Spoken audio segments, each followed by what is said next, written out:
Magandang araw po, welcome po sa aking channel, Love9 TV. Patalasasan po, meron po ba kayong mga properties na napapabayaan or non-performing assets? Plan nyo ibenta, pero wala kayong oras sa pagbenta nito. Kung ito'y pagkakatiwala nyo po sa amin, tawag lang po kayo sa aking numero, usap po tayo, gawin ko po ng video for free. Yes, libre po, wala po kayong babayaran. Tutulungan pa namin kayong mabenta ang inyong property. Kami na po bala sa marketing, sa boosting or paid ads. Even sa tripping, hindi na po kayo mapapagod sa pag-entertain ng mga buyers. Kami na po bala sa lahat. Tawag lang po kayo. Nandito po tayo ngayon sa Parañaque City, Metro Manila, kung saan meron po tayong bagong video presentation. Isang commercial residential property na 2-story house na newly renovated. May lot area po ito na 140 square meters at may floor area na 238 square meters. May 3 bedrooms, fully furnished at lahat brand new na mga kagamitan. May 2 toilet and bath, powder room at ito pong garahe ay kakasya po ang 4 na sasakyan. Along main road, kaya possible po ito maging income generating property. Pwede pong gawing coffee shop, studio, office, at kung ano pa. Tungkol naman sa dokumento nito, ito'y titulado, buhay po ang may-ari, kaya wala po kayong maging problema sa documentation o sa transfer ng title. Samahan niyo po ako, pasok po tayo. Dito po sa main door ay may glass panel, then slatted wooden door. Ito po yung living area o salas na meron pong lazy boy, may split type aircon, ceiling cove design, premium tiles ang ginamit dito sa flooring, at quality po ang pagka-finish nitong pintura ng ceiling at wall.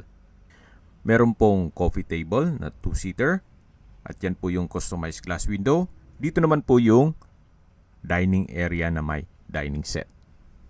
Lahat pong kagamitan na makikita nyo ay brand new po yan. Mula po dito sa dining area, matatanaw natin yung hagdan. Aakyat po tayo dyan mamaya. At ito naman po yung powder room na may flute type design itong wall para po siyang secret door. May malaking vanity mirror. Pasok po tayo. Check natin. Kompleto din po. May hand wash basin, smart toilet at urinal. May vanity mirror, bathroom cabinet. Maganda rin po ang disenyo. At dito naman po yung kitchen. Check po natin. Meron na rin po itong breakfast table. May refrigerator. Sa dulo po ay may access papunta sa gilid ng bahay. Naka-glass wall.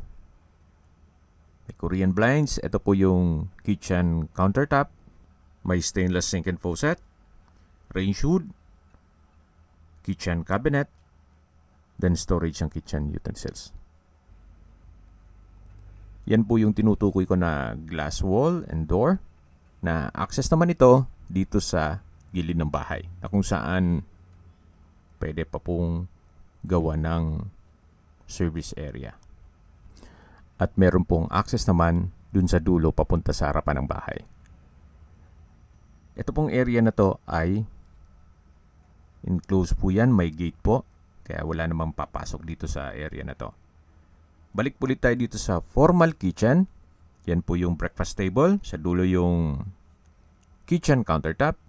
Meron din pong refrigerator, microwave, rice cooker, at labas na po tayo. Paglabas nyo po, meron pong malaking vanity mirror at dito naman po yung living area o salas. Dito naman po sa kabila ay yung dining area. Ito na po yung hagdan at meron po itong under-stair storage. Akyat po tayo, samahan niyo po ako. Ito pong staircase wall ay may flute type wall panels, then may LED lights. Pulido din po ang pagkapintura dito. Akyat po ulit tayo. At nandito na po tayo sa second floor. Ito po yung family area. Ganun din po, lahat pong gamit na makikita nyo, kaya nitong TV, itong couch, o lazy boy, ay kasama po yan. May ceiling cove design. Then, dyan po yung mga kwarto. May split type aircon. At check natin itong unang kwarto. May bed frame and mattress, split type aircon, a ceiling cove design. Then, flute type din po ang wall panel. May headboard. At ito naman po yung sliding door na access naman dito sa may balkonahe, na kung saan matatanaw nyo naman ang inyong magiging kapitbahay. Balik po ulit tayo dito sa loob. Ito po yung unang kwarto na meron po itong sariling toilet and bath na parang naka-secret door, naka-wall panels na flute type design.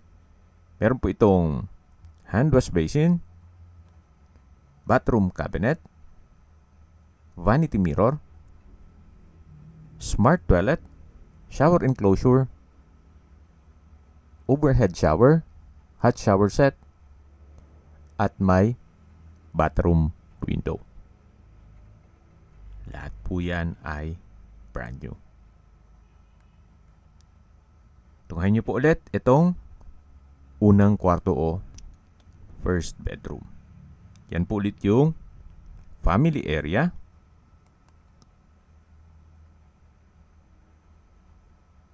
Meron din pong flute type design na wall panel na kung saan ito naman po yung common toilet and bath. May hand wash basin, bathroom cabinet. Dito naman po yung urinal. At sa dulo naman po yung shower enclosure na may overhead shower at hot shower set. Napaganda rin po nitong tile bathroom wall. Ito naman po yung smart toilet. Mapapansin nyo po, modern design na rin po itong banyo. At lalabas na po tayo. Yan po yung family area. Dito naman po yung second bedroom. May bed frame and mattress.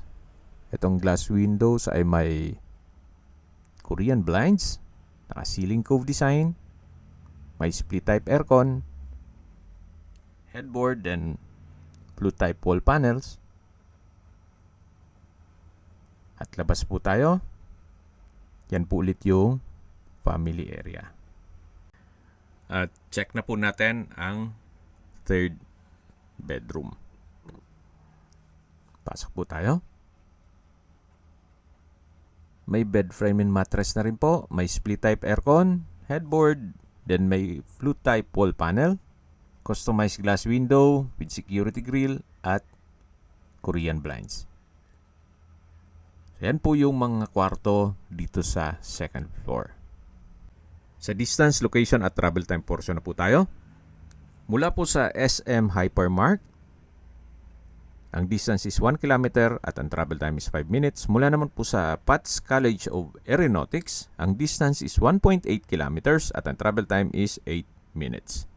Mula naman po sa Walter Mart Sukat, ang distance is 1.3 kilometers at ang travel time is 7 minutes. Mula naman po sa SNR Membership Shopping, ang distance is 2.1 kilometers at ang travel time is 9 minutes. Mula naman po sa UniHealth Parañaque Hospital, ang distance is 1.7 kilometers at ang travel time is 7 minutes. Kung manggagaling naman po sa Manila o sa airport, ang distance is 8.2 kilometers at ang travel time is 27 minutes. Mula naman po sa Makati, ang distance is 17.4 kilometers at ang travel time is 42 minutes. Kung manggagaling naman po sa BGC High Street, ang distance is 16.8 kilometers at ang travel time is 46 minutes.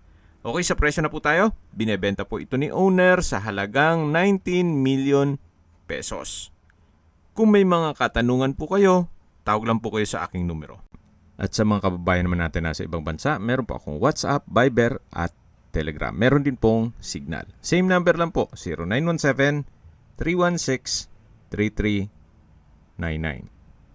Sa mga nagtatanong naman po ng aming Facebook, meron po aming Facebook page na Nov9TV at Facebook Real Video. Meron din pong TikTok at Instagram. May ibang YouTube channel po kami, the Nov9TV channel, Nov9TV Listings, Nov9TV On The Spot, Nov9TV Updates, at Nov9TV House Rental. Sana po naibigyan nyo ang video presentation. Paki-like and subscribe na lang po sa aking channel para ma-update din po kayo sa aking future listings. Kung sakali po hanap nyo yung mas malaking sukat ng lupa, meron din po kami ibang listings na pwede nyong pagpilian. Huwag po kayong mag-atubiling tumawag sa amin. Then, let us know your budget para malaman namin kung anong property pwede naming ilog sa inyo. Sa lahat pong viewers, subscriber at nagtiwala po sa amin, salamat po sa suporta. Ingat po kayo lagi at yung pamilya. Maraming salamat po.